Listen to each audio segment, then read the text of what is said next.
Indian Army जों खुंजानाय DURAND CUP नायनो गोबाङानो दुखु मोनदोंमोन आरो गोबाङानो गोबां बाथ्राजों खुद्रिनानै दान्थे-बिदान्थे खालामगासिनो दं। नाथाय सासे सुबुङा DURAND CUP नायनो टिकेट मोनैनि दुखुजोंनो DURAND CUP जानो गोनां समावनो DURAND CUPनि समाव गोबां अखा हाजानो लुबैनाय बाथ्राखौ इसोरनाव आरज गाबदोंमोन। गोबां अखा हानानै होयोब्ला मोजां जागौ आरो अखा हानानै होयोब्ला दाउसा मासे अखा हानायनि मुङाव हगारगोन होननानै खोथा होदोंमोन। जेरै साव होनाय एरैनो अखाबो हादों आरो बिथांनि DURAND CUP नायनो मोनैनि दुखुआव साव होनाय बाथ्राया ससियेल मिडियाफ्राव शेयार जागासिनो दं। मा बुंदोंमोन बै सेंग्राया जेब्ला DURAND CUP नायनो टिकेट मोनैनि दुखुआव नायना ला। बारहुंखा सारअन्थाइ फैनांगौ हुम दिनै जोबनो उराय होजोबनांगौ बारहुंखा जै बारहुंखा फैबाय नोंनि नामै दाउसा मासे हगारना होगोन आं हे गुरु बारहुंखा फै दिनै बारहुंखा।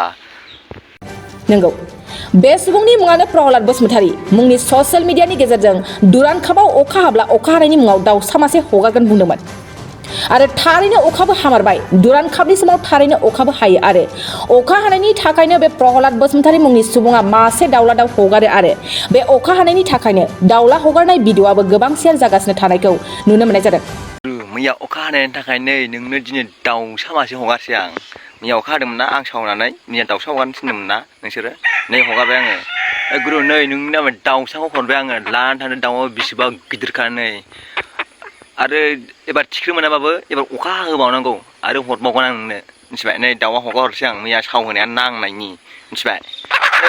दिनै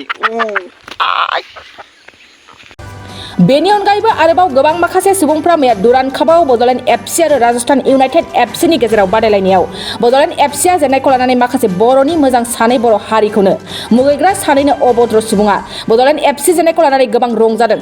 बड'लेण्ड FC जेननायखौ लानानै गोबां मोजां मोनदों। नाथाय बेफोरबादि बर' सुबुंखौ मा बुंगोन?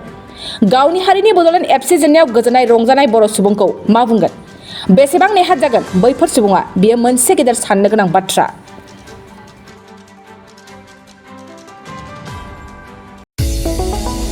चिराङाव सावस्रि सिबिथायनि थाखाय मोनसे मोजां फाहामथायनि राहाखौ लानानै फैदों SD क्लिनिकआ।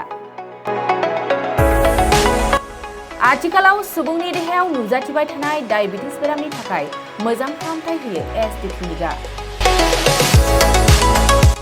चिरां जिल्लानि SBI काजलगाव ब्रान्चनि लांगोनायाव फसंनाय SD क्लिनिकआव डायबिटिस बेरामनि अनगायैबो फाहामथाय होबावगोन लिभारनि जेंना आरो माखासे सरासनस्रा बेमारफोर।